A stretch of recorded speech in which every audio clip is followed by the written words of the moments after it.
Assalamualaikum warahmatullahi wabarakatuh. Halo teman-teman, jadi pada video kali ini kami akan memaparkan hasil presentasi kami, yaitu presentasi dari kelompok 8 yang berjudul Mengenal Jurnalisme Dakwah. Nah, sebelum itu kami akan memperkenalkan terlebih dahulu anggota kelompok kami. Yang pertama ada saya sendiri, Aisyah Nalvita, sebagai moderator, ada Syifa Salsabila, ada Raya Fiza Indria, dan ada Muhammad Iqbal sebagai presentator. Baik, di sini kami akan membahas beberapa topik pembahasan. Yang pertama adalah pengertian dakwah itu sendiri, yang kedua ada pengertian jurnalistik, yang ketiga ada ruang lingkup jurnalistik dakwah, yang keempat ada keterkaitan antara jurnalistik dan dakwah, dan yang kelima adalah peran jurnalistik dalam pengembangan dakwah. Topik pembahasan pertama yaitu pengertian dakwah itu sendiri yang akan saya jelaskan. Nah, dakwah itu ditinjau dari segi bahasanya diambil dari kata bahasa Arab, yaitu da'a yad'u, yang berarti panggilan, ajakan, atau keseruan. Nah, jika kita artikan bahwasanya dakwah itu berarti ajakan, maka maksudnya di atas adalah ajakan kepada agama Islam.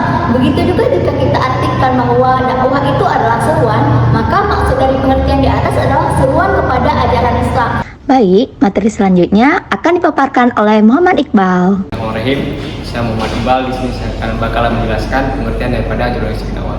Sebelumnya kita bakalan mengetahui terlebih dahulu apa itu pengertian daripada jurnalistik. Jurnalistik merupakan proses peliputan berita yang dilakukan oleh seorang jurnalis, mulai dari pengambilan data, pengambilan informasi, kemudian data tersebut diolah sehingga data tersebut menjadi sebuah siaran, dan kemudian siaran tersebut bakal disiarkan melalui media massa, yaitu radio dan televisi. Sedangkan jurnalistik dakwah sendiri merupakan proses peliputan berita yang dilakukan oleh seorang jurnalis juga, yang mana terjadi proses pengambilan data, informasi, kemudian data tersebut diolah sehingga dapat disiarkan melalui media massa. Namun jurnalistik dakwah ini proses pengambilan datanya diserap akan data-data nilai Islami, yang juga mereka bakalan tunduk pada aturan norma-norma jurnalistik dan kaidah-kaidah aturan hadis.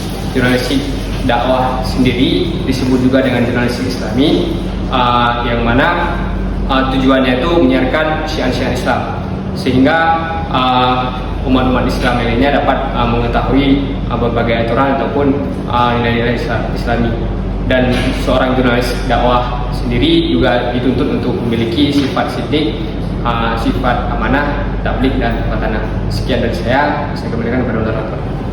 Nah teman-teman, selanjutnya itu ada paparan materi dari Raya Fiza Indria. Saya Raya Fiza Indria, saya akan menjelaskan tentang ruang lingkup jurnalistik dakwah. Jurnalistik dakwah di era online saat ini bisa dilakukan di website berita, pribadi, lembaga, organisasi, media sosial seperti Facebook, Twitter, TikTok, Instagram, YouTube, dan lain sebagainya.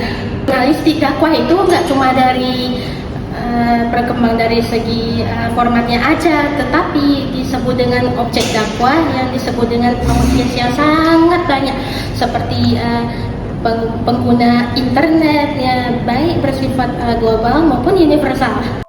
Nah teman-teman, topik selanjutnya akan dibahas oleh Syifa Salsabila. Sekarang saya akan menjelaskan keterkaitan dakwah dan jurnalistik. Jadi, pada era informasi sekarang ini ditandai dengan maraknya media massa yang digunakan sebagai sarana komunikasi massa dan alat pembentuk opini publik. Jadi, ada banyak orang, khususnya para mubaligh, aktivis dakwah, dan umat Islam pada umumnya, mereka menggunakan sarana komunikasi massa ini untuk sarana penyampaian informasi seputaran Islam, atau biasa dikatakan dengan dakwah. Jadi mereka harus mampu memanfaatkan media massa ini melalui tulisan atau jurnalistik seperti di surat kabar, majalah, buletin untuk menyampaikan informasi seputar ajaran Islam. Nah teman-teman, topik selanjutnya akan dibahas oleh Syifa Salsabila. Baik, saya Syifa Salsabila akan menjelaskan peran jurnalistik dakwah dalam pengembangan dakwah.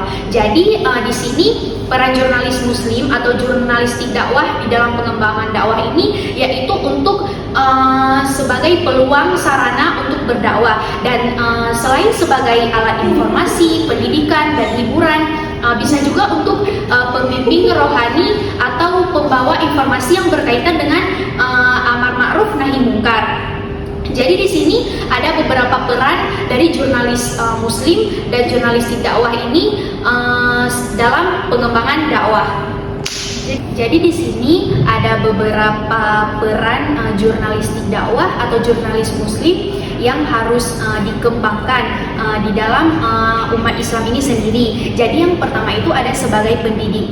Jadi sebagai pendidik, jurnalistik dakwah ini harus mengetahui informasi lebih banyak sebelum mentransformasikannya kepada masyarakat, khususnya umat muslim.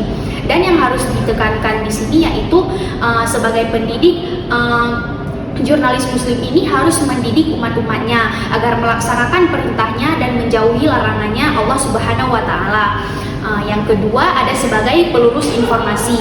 Jadi sebagai pelurus informasi, jurnalis muslim ini setidaknya ada 3 hal yang harus diluruskan. Yang pertama yaitu informasi tentang ajaran umat Islam. Yang kedua tentang karya-karya yang sudah diraih oleh umat Islam. Dan yang ketiga, mereka juga harus mampu untuk menggali dan melakukan penelitian tentang kondisi umat Islam saat ini. Dan sebagai pelurus informasi pun si jurnalis muslim ini harus bisa membenarkan apa saja yang tidak diketahui oleh masyarakat ataupun yang disalahpahami oleh masyarakat. Karena zaman sekarang banyak berita-berita yang ternyata yang kita baca itu salah dan tidak sesuai dengan ajaran Islam. Yang ketiga itu ada sebagai pembaharuan. Jadi pembaharuan yang dimaksud di sini sebagai si pembaharu, si jurnalis muslim ini harus bisa menyebarkan faham pembaharuan kepada masyarakat. Jadi contohnya itu seperti dia harus bisa menjelaskan kepada masyarakat paham-paham atau isme-isme asing yang berasal dari luar Islam. Misalnya seperti ajaran-ajaran sesat. Jadi mereka harus bisa menjelaskan kepada masyarakat isme-isme apa yang sesuai dengan ajaran umat Islam.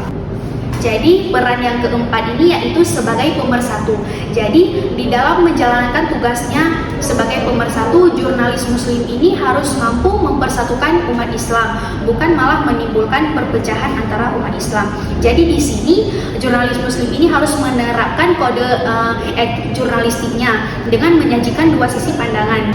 Baik teman-teman, dari penjelasan anggota kelompok kami tadi dapat kita kesimpulkan bahwasanya jurnalistik dakwah pada era sekarang ini, para penyiar agama Islam akan lebih mudah menyiarkan dakwahnya dengan secara cepat dan tepat karena sudah tidak lagi terhalang oleh ruang dan waktu.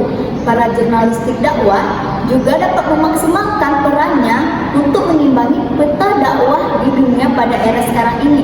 Jurnalistik dakwah juga dapat memberi warna pada arus informasi yang dituntut serba cepat dan tepat tanpa mengurangi akurasi dan kebenaran dari suatu ajaran itu sendiri. Jurnalistik dakwah juga dapat memberikan sumbangsi besar bagi para tabligh dalam menyiarkan agama Islam secara cepat, tepat, menyeluruh dan luas. Nah, sekian dari hasil presentasi dari kelompok kami. Mohon maaf jika ada kesalahan. Wabillahi taufiq wal hidayah. Wassalamualaikum.